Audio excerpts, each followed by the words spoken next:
ప్రస్తుత రాజకీయాలు ప్రమాదకర దిశలో వెళుతున్నాయని సీఎం రేవంత్ రెడ్డి అన్నారు. ప్రజాస్వామిక విలువలు తగ్గి పొలిటికల్ మేనేజ్మెంట్ పెరిగిందన్నారు. సమస్యల పరిష్కారానికి నిరసనలు తెలపడంలో తప్పు లేదన్నారు. ప్రతిపక్షాలు సూచనలు చేస్తే తీసుకోవడానికి తమకు ఇబ్బంది లేదని సీఎం రేవంత్ రెడ్డి స్పష్టం చేశారు. Leadership and now the helm of a vibrant state mirrors the core promise of parliamentary democracy. Politics అన్ని కూడా స్విగ్గీ పాలిటిక్స్ అయిపోయినాయి. ఐడియాలజికల్ పాలిటిక్స్ లేకుండా పోయి స్విగ్గీ పాలిటిక్స్ వచ్చింది. ఈరోజు ఎవరు ఎంత ఫాస్ట్గా డెలివరీ చేస్తారు, ఆన్లైన్లో ఎవరు వస్తారు, లేకపోతే మనకు కావాల్సింది ఎవరు తొందరగా ఇస్తారని, ఎవరు కమిట్మెంట్తో ఉన్నారు, ఎవరి ఐడియాలజీని ఫాలో చేస్తున్నారు, సిద్ధాంతకర్తలుగా లేకపోతే సిద్ధాంతాలను నమ్మేవాళ్ళు, సిద్ధాంతాలను పాటించేవాళ్ళు, సిద్ధాంతాల కోసమే పనిచేసే వాళ్ళు దేశ రాజకీయాలలో తగ్గుతూ వస్తున్నారు. వ్యక్తిగత వైరుధ్యం, వ్యక్తిగత శత్రుత్వానికంటే సిద్ధాంతపరమైన భిన్నాభిప్రాయాలకు స్థానం ఉండాల్సిన రాజకీయాలు అవసరం ఉన్నాయి.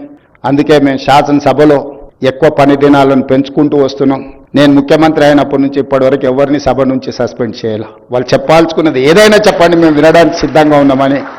పార్లమెంట్ డెమోక్రసీని నేను సంపూర్ణంగా విశ్వసిస్తాను. వాళ్ళు చెప్పాలి, వాళ్ళ అభిప్రాయం చెప్తే విన్నప్పుడు సహేతుకమైన సూచన చేసినా సలహా చేసినా ప్రభుత్వం తీసుకున్న నిర్ణయాలను సవరించుకోవడంలో మాకు ఎలాంటి ఇబ్బంది లేదు. సవరించుకుంటే మెరుగైన పరిపాలన మేమే అందిస్తే అది తప్పకుండా మా గౌరవాన్ని పెంచుతుంది తప్ప మా గౌరవాన్ని తగ్గించదు. అసలు ఎదురు ఉండే వాళ్ళు మాట్లాడనే వద్దు, ప్రజలకు నిరసన తెలిపే అవకాశమే ఇవ్వద్దన్న విధానము ఏమాత్రము మంచిది కాదు.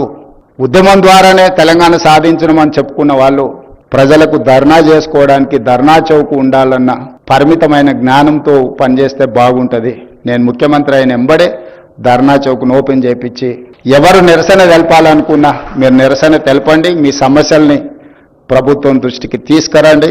తప్పకుండా సహేతుకమైన సమస్య ఉంటే ప్రభుత్వం పరిష్కరిస్తుంది అని చెప్పి నిర్ణయం తీసుకున్నాం.